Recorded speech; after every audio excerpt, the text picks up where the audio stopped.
معزز اسپیکر جو ہیں وہ ابھی پینڈنگ ہیں، انہوں نے گفتگو کرنی ہے اور اس کا اگلا ایک سیشن ہے وہ بھی باقی ہے. اور محترم جناب نور الحق قادری صاحب بھی تشریف فرمائے اور ان کی کمر درد کا بھی مجھے بتایا گیا ہے، اس لحاظ سے شاید انہیں بھی جلدی جانا ہو. ہمارے بہت ہی پیارے بھائی محترم جناب خرم گنڈا پور صاحب کہتے ہیں کہ میں نے بھی جانا ہے چونکہ کہیں کسی جگہ پہنچنا ہے. یہ ایام ہے چونکہ اس میں بہت زیادہ تقاریب ہیں. اس سب کے باوجود چونکہ یہ پروگرام آپ نے دیکھا ہوگا اس میں اگرچہ میزبانی مجلس وحدت مسلمین کر رہی ہے، لیکن آپ کو یوں نہیں لگ رہا ہوگا کہ یہ مجلس وحدت مسلمین کی میزبانی ہے، بلکہ یوں لگ رہا ہوگا کہ کہیں جواد الحسن کاظمی اس کو سنی اتحاد کونسل کی طرف سے، کہیں جناب گلزار نعیمی صاحب جماعت اہل حرم کی طرف سے، کہیں جناب پیر صفدر گیلانی صاحب اور اسی طرح دیگر جو ہے جمعیت علماء پاکستان کی طرف سے. یہ سارے مل کر اس گلدستہ کو سجانے کا موجب ہیں اور ان میں سے کوئی بھی منافق نہیں ہے. یہ وہ لوگ ہیں جو اس کانفرنس کے اندر بھی ایک دوسرے کے ساتھ نبی کے عشق کی بنیاد پر ہاتھوں میں ہاتھ ڈال کر کھڑے ہیں. یہ سوسائٹی میں بھی کھڑے ہیں، یہ آستانوں کے اوپر بھی کھڑے ہیں، یہ عوام کے اندر بھی کھڑے ہیں اور انشاءاللہ تعالی یہ کبھی بھی تکفیریوں کے ساتھ کھڑے نہیں ہوں گے انشاءاللہ. یہ ایک بات. میں تین صرف کوسچن، چونکہ محترم وزیر صاحب بھی بیٹھے ہیں، شاید ان کے لیے بھی یہ ایک ان پٹ کے طور پہ امپارٹنٹ ہو. ہمارے ذہنوں میں یہ سوال آتا ہے، چونکہ مدح و ثناء جناب رسول اکرم یہ ہمارے بس کی بات نہیں ہے، پھر علماء ہیں یہاں تشریف رکھتے ہیں. میں اپنے حساب سے صرف تین نکات. ایک یہ سوال کہ پاکستان ہم نے حاصل کیا، پورے بر صغیر میں ایک موومنٹ چلی، اس موومنٹ کے نتیجے میں جو دور دراز علاقے ہیں، پاکستان تو سیمنٹنگ پاور بھی کہتے ہیں، یہ ایسے ہی ہے جیسے کسی جگہ پر ریت موجود ہو، بجری موجود ہو، اسی طرح پانی موجود. لیکن جب سیمنٹ آ جاتا ہے اور یہ ایک خاص تناسب سے ان کو مل کر سیمنٹنگ پاور بنا دیتا ہے تو یہ بنتا ہے کنکریٹ. اس کو توڑنا، اس کے اوپر مکہ مارنا اپنے لیے تکلیف پہنچانے کا. یہ تو اس دور دراز علاقوں میں جنہوں نے اپنے والدین کی قبریں چھوڑنی تھی اور پاکستان بنانا تھا، جنہوں نے کبھی ساری زندگی میں پاکستان کے ایریا میں نہیں آنا تھا لیکن پاکستان کی موومنٹ کا حصہ تھے، کس تو اس سوال کا ایک جواب اور ایک سلوشن دینا چاہتا ہوں. بنیادی بات یہ تھی کہ یہ بائنڈنگ فورس تھی ایک کلمے کی بنیاد پر. پاکستان کا مطلب کیا؟ لا الہ الا اللہ. ہم پاکستان میں رہنے والے اس وقت شیعہ بھی یا علاقائی اکائیاں ہیں وہ بھی موجود تھیں، ساؤتھ کے تھے، بنگالی تھے، پنجابی تھے، سارے جو ہے گلگتی بلتی سب موجود تھے. لیکن ہماری تمام حیثیتوں کے اوپر یہ دو حیثیتیں غالب آ گئیں. ایک حیثیت ہماری ان ساری علاقائی حیثیتوں پہ غالب آ گئی جبکہ ابھی نہیں بنا تھا، وہ پاکستان تھا، اس کا جغرافیہ اور ایک ملک تھا. اور ان سب حیثیتوں کے اوپر جو حیثیت غالب آ گئی وہ ہمارا ایک نبی کا عاشق اور ایک نبی کا محب ہوتے ہوئے اسلام کے نام پر اس سرزمین کا حصول تھا. لہذا یہ بائنڈنگ فورس بنی اور اس کی بنیاد پہ ہم نے صرف تو آج کی اس وہ بات آ جائے گی جس کی بنیاد پہ پاکستان ایٹمی صلاحیت والا دنیا میں عالم اسلام کو لیڈ کرنے والا ملک بنے گا. یہ پیراسائٹ سے دہشت گرد، پیراسائٹ خود نہیں سروائیو کرتا، کسی اور کے وجود. ان کی اکنامیکل ایکسیسز ہیں جس کی بنیاد پہ، ان کی آئیڈیالوجیکل ایکسیسز ہیں جس کی بنیاد پہ ہم نے دہشت گردی کے افریت کو عملی طور پر روکنا ہے تو ہمیں مسلسل قانون سازیوں کے چکر سے نکل کر یہ سوچنا ہوگا ہم ان کی فائنینشل ایکسیس بند کر دیں. اور اگر ہم ان کو پاکستان کے اندر وہ پھلنے پھولنے کے لیے جو پیراسائٹ کو چاہیے ہوتا ہے وہ کرنے کی ضرورت ہے. تیسری بات یہ سوال کہ عموماً یہ جو ابھی کیریکیچر مسل نکلے کو کہیں جو پوری دنیا کے اندر چیمپئن ہے ہیومن رائٹس کا، لبرلزم کا، اور دنیا کو یہ کہتے ہیں کہ ہم جو ہے نا رائٹ ٹو ڈس ایگری دینا چاہتا ہے. اس ہولوکاسٹ پہ جسٹ ریسرچ کرنے کی ایک پی ایچ ڈی اسکالر کو اجازت دے دو، تمہارے منہ سے یہ جو نقاب ہے یہ اتر جائے گا. رائے کے قائل ہو. اور آزادی اظہار رائے کس کے بارے میں؟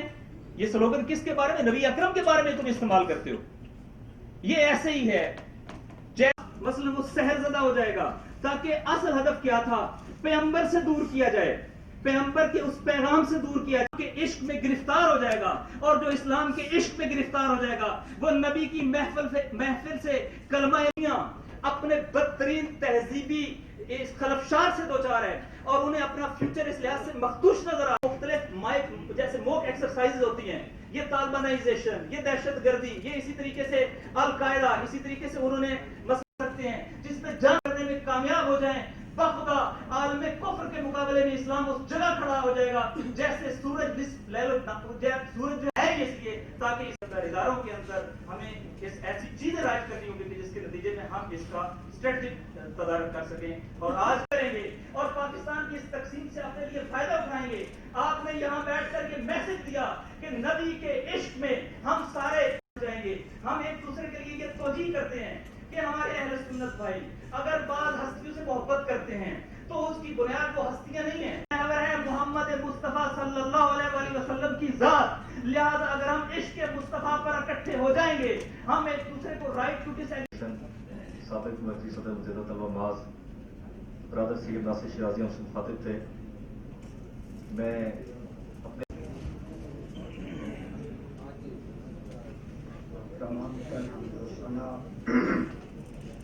کی جاتی جو پوری کائنات کے انسانوں کو امن اور سلامتی کا درس دیتا ہے.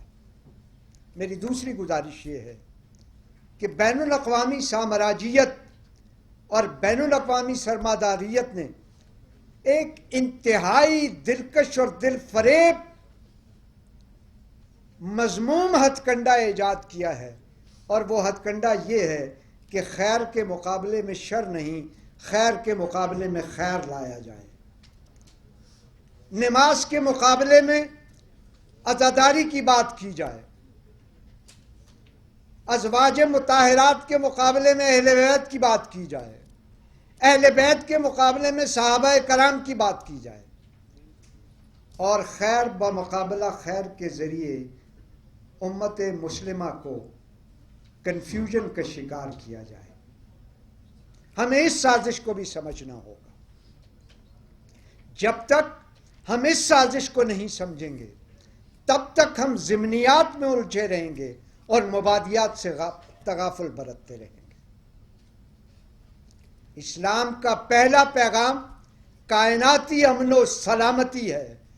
جو بھی کائناتی امن و سلامتی کے لیے مضمر ہے وہ سب کچھ ہو سکتا ہے، مسلمان نہیں ہو سکتا.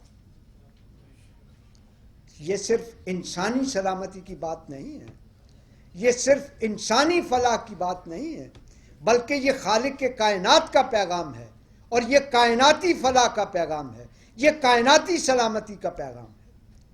ہمیں بھی اپنے اندر اس عالمگیریت کو تلاش کرنا پڑے گا.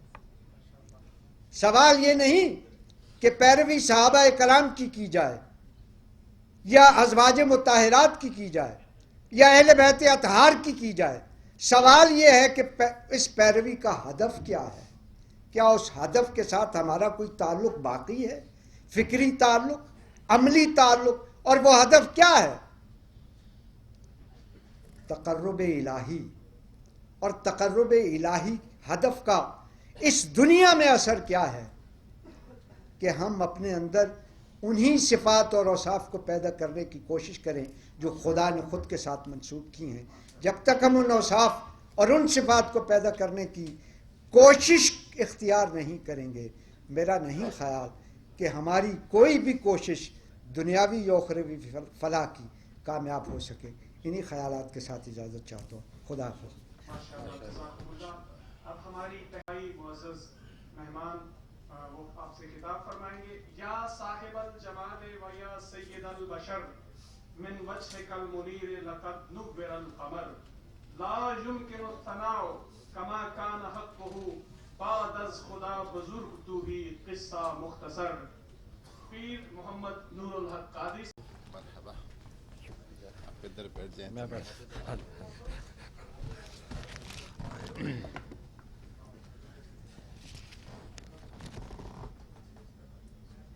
نحمده ونصلي ونسلم على رسوله الكريم. اما بعد فاعوذ بالله من الشيطان الرجيم. بسم الله الرحمن الرحيم. اللهم صل وسلم وبارك على سيدنا ومولانا محمد عبدك ورسولك ونبيك وحبيبك الأمي وعلى آله وصحبه وبارك وسلم عليه. جناب صدر گرامی قدر صاحبزادہ ڈاکٹر ابوالخیر محمد زبیر صاحب، اور آج کے اس بزم کے میزبان دائی اور روح رواں جناب راجہ علامہ راجہ ناصر عباس صاحب، اسٹیج پر تشریف رکھنے والے معزز زعماء جناب صاحبزادہ حامد رضا صاحب، علامہ عارف واحدی صاحب، اور یہاں پر جتنی بھی اہل علم، اہل دانش، اہل فکر تشریف فرما ہے، اور سب حاضرین کو السلام علیکم ورحمۃ اللہ وبرکاتہ۔ میں سب سے پہلے میزبان مجلس کا اور اس مجلس کے داعی کا قبلہ علامہ راجہ ناصر عباس صاحب کا شکریہ ادا کرتا ہوں کہ ہمیشہ آپ کی کوششیں اور کاوشیں وحدت کے لیے ہوتی ہیں اور تقریب امت کے لیے ہوتی ہیں۔ آج کی آپ کی یہ کوشش بھی ان کوششوں کا ایک حصہ ہے۔ میں اپنی طرف سے اور حکومت پاکستان کی طرف سے آپ کی اس کوشش کو خراج تحسین پیش کرتا ہوں۔ یہاں پر کہنے کے لیے بہت کچھ ہے اور نہ کہنے کے لیے بھی بہت کچھ ہے۔ بہت ساری چیزیں ایسی ہوتی ہیں کہ کہنے سے نہ کہنا اس کا بہتر ہوتا ہے۔ یہاں بطور خاص مجھے جو ملی یکجہتی کونسل کا پلیٹ فارم ہے، یہ پلیٹ فارم کوئی اس میں تھوڑا سا اور بھی جان ڈالنے کی ضرورت ہے،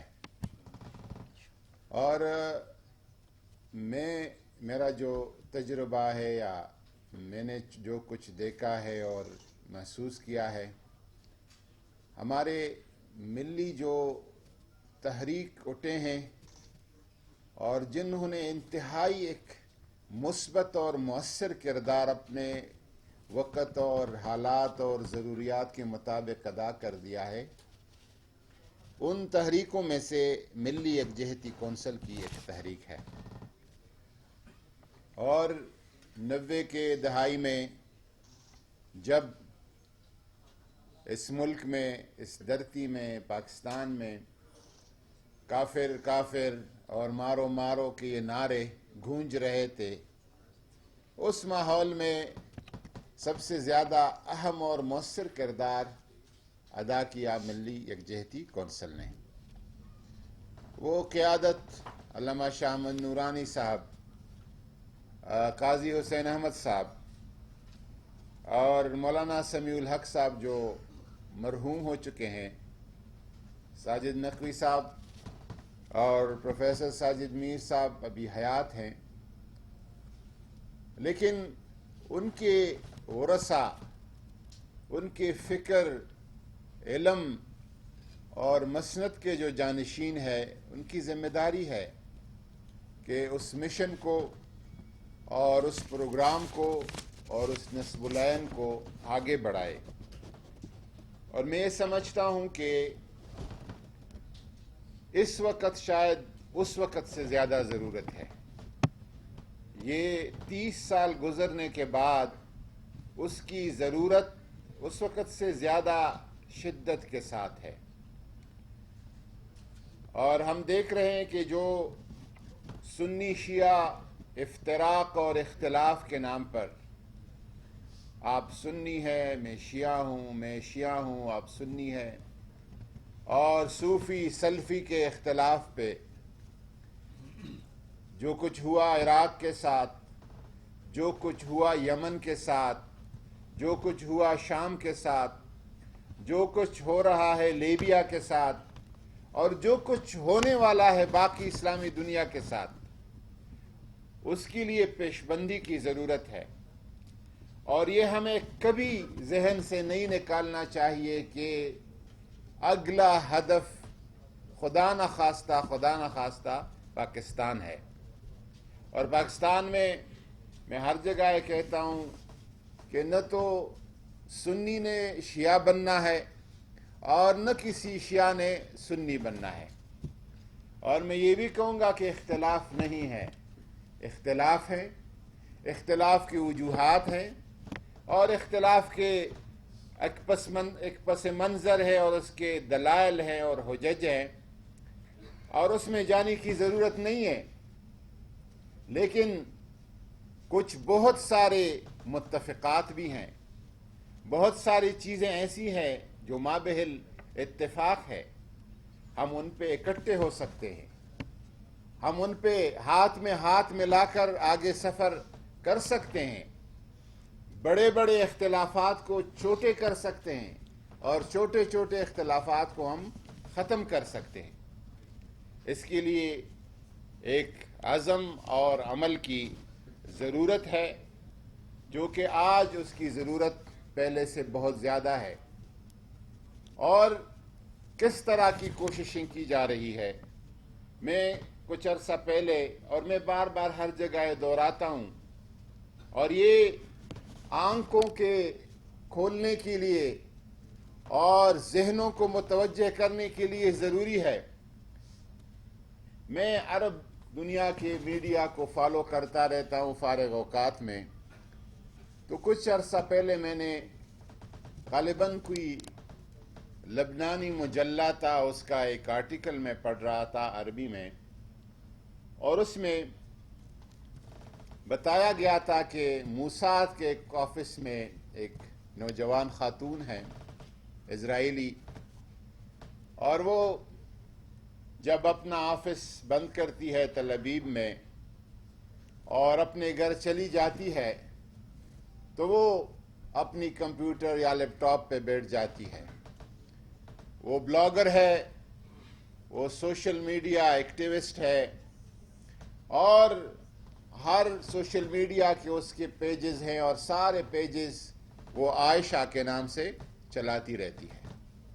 وہ عربی اچھی لکھتی ہے، اچھی پڑھتی ہے، اچھی بولتی ہے، اس کو الطلاق عربی بولنے کا ملکہ حاصل ہے۔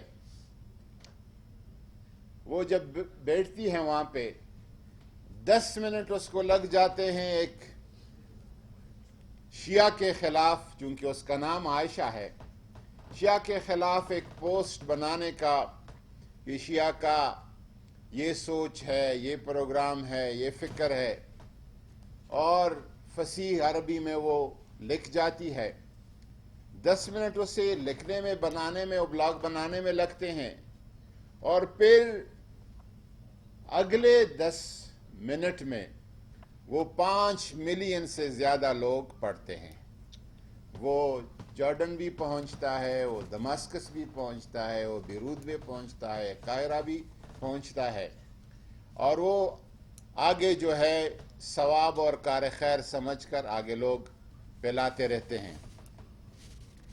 تو یہ جو آگ لگائی گئی ہے اور مسلسل لگائی جا رہی ہے، اس میں یقیناً حکومت کی اور ریاست کی ذمہ داری ہے۔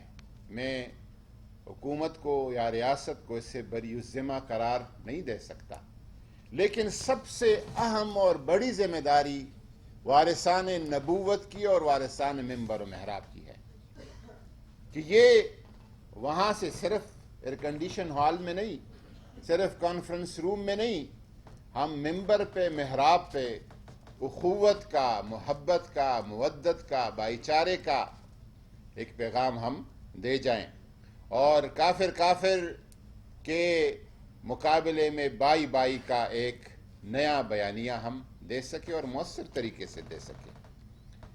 میں اس موقع پہ، دیکھیں، میں نے اس دن کہیں پڑھا تھا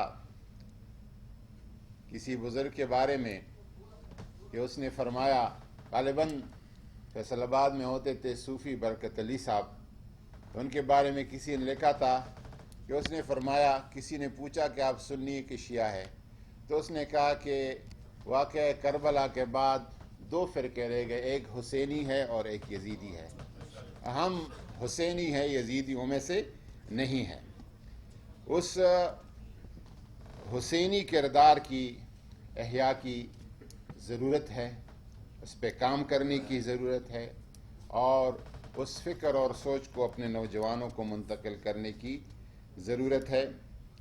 دہشت گردی میں ایک بات بتاؤں، یہ میرا سوچ ہے، کوئی اتفاق کرے اختلاف کرے، جب تک کشمیر کا حل نہیں نکلتا، جب تک افغانستان کا حل نہیں نکلتا، جب تک اس خطہ اور اس ریجن میں امریکہ کا ایک بوٹ بھی، ایک بندہ بھی ادھر حاضر ہے اس وقت تک اس خطے میں اگر آپ کہیں گے کہ مستقل امن آ جائے گا، مستقل امن نہیں آ سکتا. گاہے بگاہے اس طرح کی دہشت گردی کی کارروائیاں، تحریک اٹھتے رہیں گے، دبتے رہیں گے، اٹھتے رہیں گے، دبتے رہیں گے. اور ہم نے اس طرح ان کے ساتھ رہنا ہے جس طرح کوئی شوگر کا بیمار ہے، مریض ہے، شوگر اس کی جاتی نہیں، وہ پرہیز بھی کرتا ہے، گولیاں بھی استعمال کرتا ہے اور اپنا زندگی چلاتا رہتا ہے. اس طریقے سے جب تک یہ دو مسئلے اور جب تک ابھرتا ہوا چائنا ہے اور اس کے رستے روکنے کے لیے دنیا کی کچھ طاقتیں برسر پیکار ہیں، اس وقت تک پاک فوج کو گالیاں بھی دیتی جا رہی گی اور سپہ سالار کو بدنام کرنے کا لاکھوں کے اجتماعات میں کوشش بھی جاری رہے گا. لیکن انشاءاللہ یہ قوم اس بیانیہ کو، پاکستان کو اس حالت سے جو یمن، شام اور عراق اور لیبیا کا ہوا، یہ کسی اور نے نہیں بچایا ہے، اللہ کے فضل و کرم سے اور پاک افواج کی قربانیوں اور شہادتوں سے بچا ہوا ہے. اس بیانیہ کا جواب انشاءاللہ تعالی یہ قوم دے گا.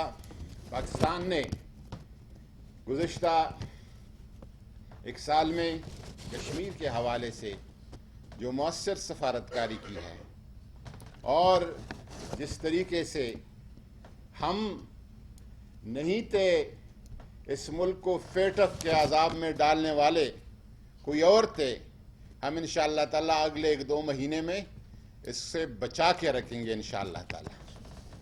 سفارتی سطح پر پاکستان کوئی آئسولیشن نہیں ہے، اپنا مؤثر کردار ہر حوالے سے ادا کرتا رہے گا.